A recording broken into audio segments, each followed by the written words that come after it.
정부가 제2차 고준위 방사성 폐기물 관리 기본 계획안을 지난 7일 행정 예고했습니다. 그런데 일방적인 졸속 추진이란 비판에 휩싸였습니다. 더구나 계획안에는 원전 부지 내에 고준위 핵 폐기물 임시 저장 시설 운영을 명문화해서 논란이 커지고 있는데요.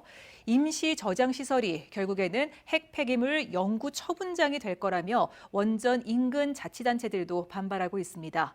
김형일 기자가 보도합니다.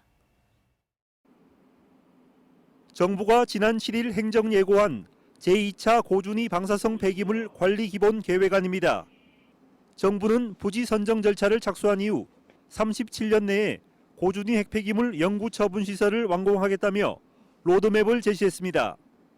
하지만 이 계획안에 대해 원전 인근 자치단체나 국민들의 여론 수렴도 없이 일방적으로 졸속 추진되고 있다며 비판이 잇따르고 있습니다.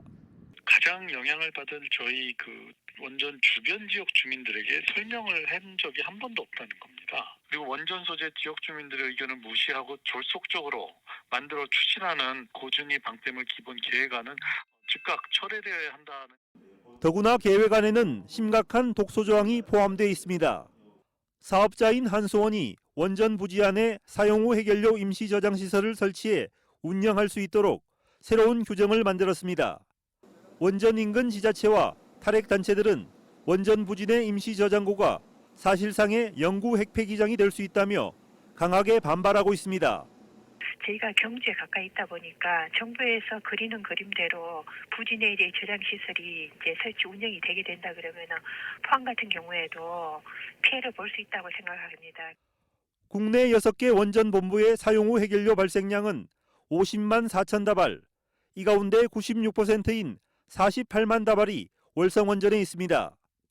특히 경주에서 국내 최대 규모의 강진이 발생했기 때문에 월성원전 내 고준위 핵폐기물의 임시 저장이 심각한 위험을 초래할 수 있다는 지적도 제기되고 있습니다.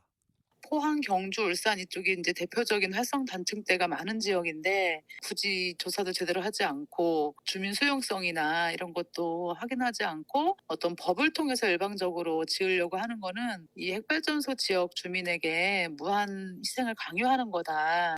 한편 경주시와 울진군 등이 포함된 원전 소재 지자체 행정협의회와 전국 원전 인근 지역 동맹도 정부의 고준위 방사성 폐기물 관리 계획에 대해 조만간 공식 반대 입장을 표명할 것으로 알려지고 있습니다. MBC 뉴스 김형일입니다.